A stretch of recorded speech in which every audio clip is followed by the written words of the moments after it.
मिर्जापुर में राज्य महिला आयोग की सदस्य नीलम प्रभात के द्वारा मिर्जापुर के जिला पंचायत सभागार कक्ष में महिला उत्पीड़न से संबंधित की गई जन सुनवाई, जिसमें कई मामले सामने आए। राज्य महिला आयोग के सदस्य नीलम प्रभात द्वारा कुछ मामलों का मौके पर ही निस्तारण कर दिया गया, किंतु कुछ मामलों से संबंधित अधिकारियों से जांच उपरांत जल्द से जल्द निस्तारण करने का आदेश दिया। नीलम प्रभात ने बताया कि जन सुनवाई में अधिकतर घरेलू हिंसा के मामले सामने आए। कई मामलों में 10 से 11 साल तक साथ रहने के बाद भी पति द्वारा पत्नी को घर से निकालने की शिकायतें मिली। उन्होंने कहा कि ऐसे मामले में समाधान में समय लगता है। समाज को भी आगे आकर इस तरह की घटनाओं को रोकना होगा। जन सुनवाई में मुख्य रूप से एसडीएम सदर गुलाब चंद्र व क्षेत्राधिकारी मड़िहान शिखा भारती व अन्य संबंधित अधिकारी व पुलिसकर्मी मौजूद रहे। मिर्जापुर से आकाश बिंद की रिपोर्ट। क्या सुनवाई? ये प्रत्येक माह या एक माह के बाद 40 दिन के बाद, क्योंकि हमारे जिम्मे 3-4 जिले हैं, उस हिसाब से जन सुनवाई लगती है। और इस जन सुनवाई का उद्देश्य ये है कि जो महिलाओं के प्रति हिंसा है, घरेलू हिंसा है या बाह्य हिंसा जो भी है, उसकी त्वरित कार्यवाही के लिए हम काम कर सके, उनको न्याय मिल सके। इसी के सापेक्ष ये जन सुनवाई आयोजित होती है जिलों में, और आज वही आयोजन है।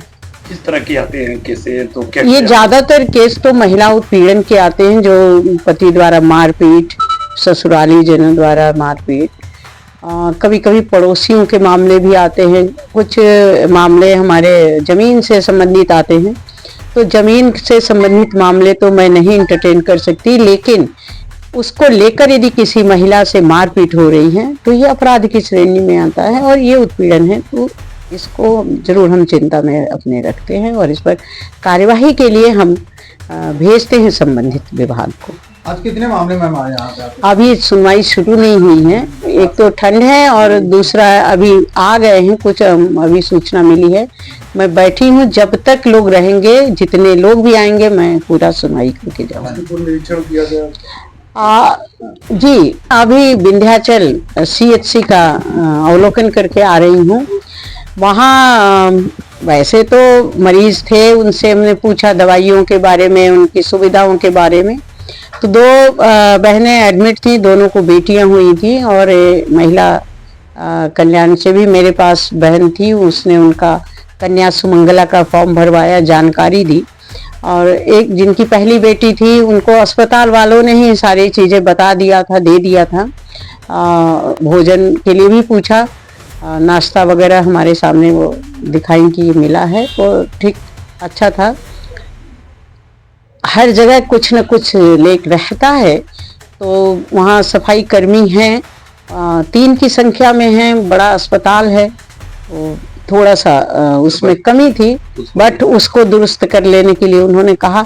बहुत कुछ गंदगी नहीं थी, लेकिन यह है कि जैसे पोछा लग गया तो फिनाइल नहीं है, इस प्रकार की छोटी छोटी चीजें जिसको निर्देशित किया, और उन्होंने बताया है कि ये लगता है, और कभी कभी एक कर्मचारी इसमें नहीं देते हैं।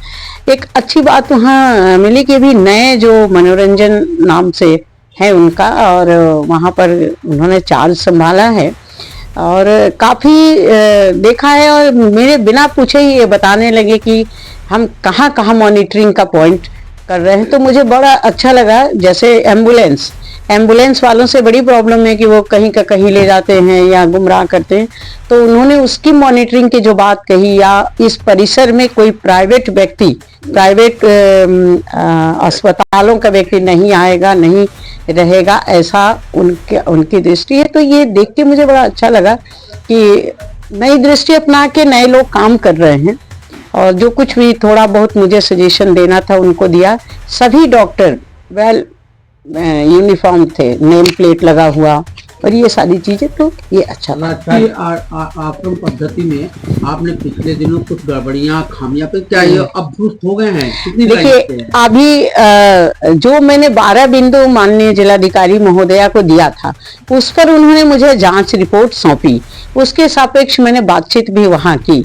सभी स्टाफ जो थे उनके हटा दिए गए, नए लोगों का आगमन वहाँ हुआ है।